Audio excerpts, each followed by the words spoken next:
We're going to take a site design from Figma and turn it into a full-blown production build in Webflow. There was no editing magic there where we stitched together different video clips, except in the way that we stitched together different video clips to demonstrate copying a design from Figma and pasting it into Webflow. This works really well if you're used to designing in Figma and you want a quick way to turn those designs into production code with the click of a button. And technically, another click where you go over to Webflow and a keystroke to paste it in. There are some critical things though to cover here. First, we'll show how to install the plugin. We'll put together our design in Figma using two methods. First, with a pre-built structure, which is essentially structural wireframes. And next, with pre-built layouts, which have elements already added. And finally, we'll transfer the design to Webflow. So first part, install the plugin. This is not the plugin, but we are in Google Chrome. Let's switch tabs. We're doing this from Chrome to show the full page, the full Figma to Webflow plugin page. We've included a link with this video, and let's go and try it out. What happens? It opens a new Figma design file so that we can run the plugin. And of course, we can authenticate it with our entire workspace, our entire Webflow workspace, or any specific Webflow sites that we want to use.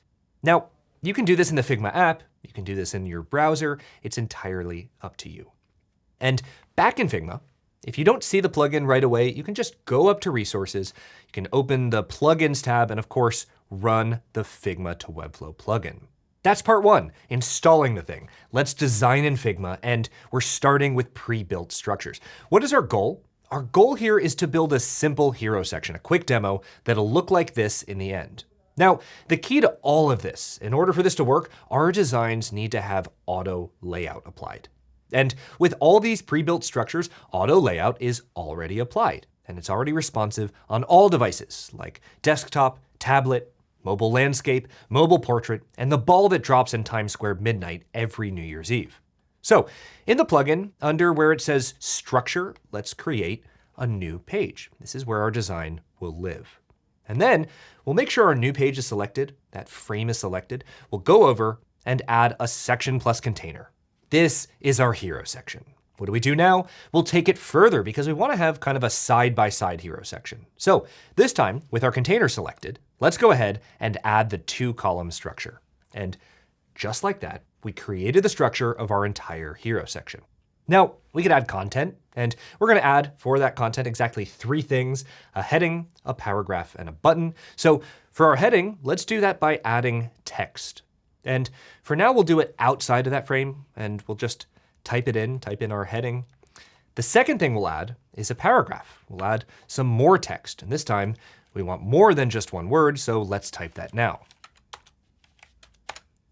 And of course, let's format our paragraph so it looks like a paragraph. We can always change this later. We can always adjust the design. The third and final piece of content, of course, is that button. So how do we do that? Well, with even more text. We'll call this one, we'll make the text say sign up, except something like sign up would be better. But here's the problem. This button's not a button at all. It's just text. So let's add auto layout to our text. So with our text selected, we'll just right click and add auto layout. And when we added auto layout there, that took our text and put it in a frame. The frame has auto layout. And let's give our button some color. It can be any color for now. And let's also make sure we give it some breathing room so it has some more breathing room. We can do that in our auto layout section here. That's all of our content. Now, we can just move all this content. We can move this content into the first column of our hero section. Now, it looks okay, but we might want to adjust the design a bit. For instance, we could clean this up real quick. We can select the first column here, and we'll make sure everything's left aligned, sort of top left aligned. The result, well, it looks better. And all of this is changeable. If we want the heading and the paragraph to take up the full width of its container, we can just set the horizontal resizing to fill container. And it looks plain right now, so let's bring in an image. Just drag an image from the desktop right into Figma. And once we do, let's bring that to our second column. We can use the layers panel here for extra precision. And let's go ahead and size it so it looks better. Okay, this is our main structure for our hero section. Is it perfect? Well, let's see. We'll submit this build under Greemer's name to awards.com. Will it win site of the day? That's up to the judges. So lobby now for Greemer's chance at the spotlight. For us, here's what our hero section could look like if we style it in Figma. But of course, yours can be whatever you want it to be. All right, that was building our hero section using pre-built structures. Let's build it even faster with pre-built layouts. And just like pre-built structures, these pre-built layouts will also have auto layout applied, and they'll be responsive in Webflow. So in our plugin under layouts, let's click to add a navbar.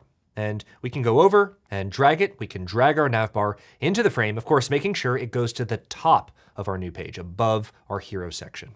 And just like that, our navbar is done. If we want to style it, let's just ask Siri to style it. Hey Siri. Style it. A stylet is a hard, sharp, anatomical structure found in some invertebrates. For example, the word stylet or stomatostyle is used for the primitive piercing mouthparts of some nematodes and some nemertians. Okay, our design is finished. Let's talk about getting it into Webflow. This is a really important note. The plugin automatically translates your Figma frame names, these frame names that we can see here in the layers panel. These names become the names of classes in Webflow. Why is that important? It's not. Except if your frames are named frame 1, frame 2, frame 30, those won't be ideal when you're managing styles in Webflow. So consider naming your frames before going to Webflow.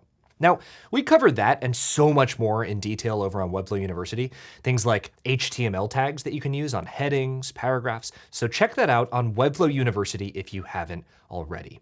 So for us to grab our design, all we have to do is select the full frame, which of course includes all the nested frames and what Lex calls, you can't even make this up, layery goodness. And we'll go back over to the plugin thing. We'll make sure to choose our site. We'll do that in the dropdown and copy to Webflow. What do we do now? Let's go over to Webflow. Now, this isn't just a blank site. It's the site we connected several minutes ago in Figma. So all we're going to do is click on the body. We'll make sure the body element is selected, and we'll press Command V on Mac, Control V on Windows. We'll paste. That's our design. And just like we mentioned before, it's already, as you can see, responsive in Webflow. From here, of course, we have full control over everything HTML, everything CSS, and it's that way because our Figma design was converted to the industry standard Flexbox, the same CSS properties used on apple.com and google.com and stripe.com, and perhaps unsurprisingly, not blockbuster.com. And this is just the beginning. To get up to speed on everything Webflow, check out Webflow University, where we have free courses, tons of documentation from the basics and fundamentals all the way up to interactions, animations, including importing After Effects animations using a tool called body moving. Quick note, this is really important. Even though we copied our design from Figma to Webflow, changes in Webflow are not going to get transferred back to Figma. This is a one-way street. And there's a ton of stuff, so much more to learn and explore with this plugin, like copying and pasting text styles or color styles directly from Figma to Webflow, and of course, other best practices. So be sure to check that out on Webflow University. So let's quickly recap. We installed the plugin and authenticated it with Webflow. We made our hero section in Figma using pre-built structures. We quickly made our navbar using pre-built layouts, and we pasted the whole thing inside Webflow. And that's getting started with the Figma to Webflow plugin.